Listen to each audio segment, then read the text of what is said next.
Salut les champions, Nicolas Rimbaud, je suis très content de vous retrouver pour cette nouvelle vidéo. Décidément, l'été, c'est vraiment une période, un moment de réflexion très intense et je voulais encore une fois avancer avec vous sur nos façons de réfléchir, de penser et de construire notre rapport au monde et de voir comment justement avec notre mental et notre cerveau on fonctionne. Sur cette vidéo, ce que je voudrais creuser et partager avec vous, c'est la question de l'ego. Alors l'ego, il y a plein de façons, plein de facettes de pouvoir l'aborder, de pouvoir le creuser, de pouvoir se rendre compte de ce qu'il en est.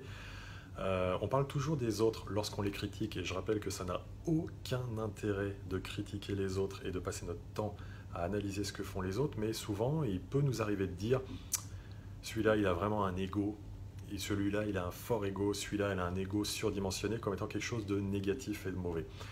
La première étape par rapport à la question de l'ego, il me semble que c'est d'essayer justement de reconnaître que l'ego qu'on a tous en nous, c'est quelque chose qui est néanmoins et avant toute chose, avant qu'on se mette à le critiquer, à essayer de le fracasser, abusivement d'ailleurs, l'ego c'est ce qui est un véritable moteur, qui nous aide à avancer, qui nous aide à faire face aux difficultés de la vie, qui nous aide à survivre. Donc la première étape c'est d'accepter notre ego tel qu'il est et du coup travailler à la tolérance vis-à-vis de l'ego des autres.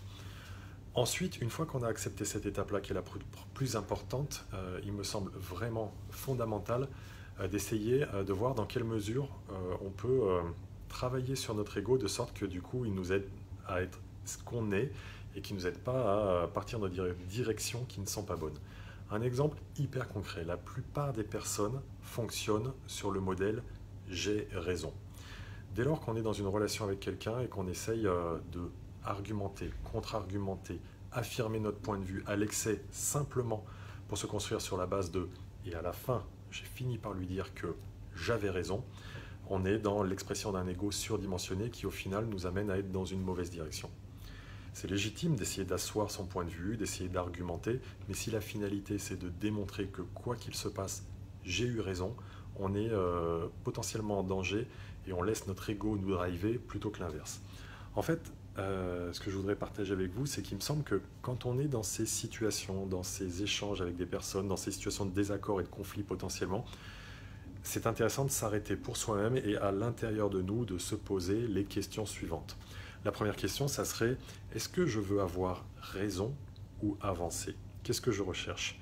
Et si pour soi-même on se rend compte que ce qu'on veut, c'est quoi qu'il se passe, et parfois même au risque de détruire la relation ou de détruire l'activité dans laquelle on est, imposer notre point de vue pour asseoir le fait qu'on ait raison, c'est important d'en avoir pleinement conscience pour ne pas venir ensuite se plaindre d'un mauvais comportement de l'autre sur le sujet. Donc première question à se poser, est-ce que je veux avoir vraiment raison ou avancer? Deuxième question à se poser qui est de la même nature mais toujours à se poser pour soi, est-ce que je veux vraiment que ça avance?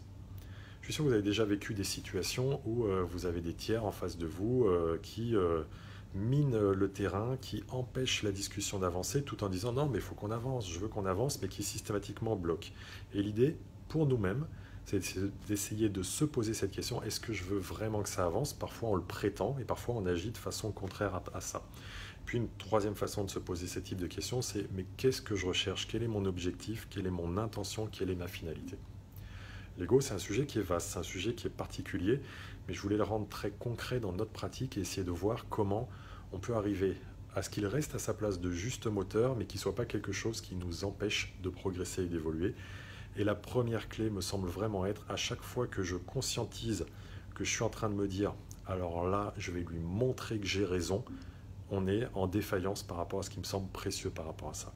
Donc cherchons à avancer, cherchons à débattre, affirmons-nous quand il nous semble que c'est pertinent de le faire par rapport à une situation et une relation, mais déconnectons-nous vite de l'idée de la quête de vouloir avoir raison coûte que coûte, parce que c'est celle-ci qui au final est délétère, certes dans la relation, mais surtout dans notre propre construction et dans la pleine évolution de notre potentiel.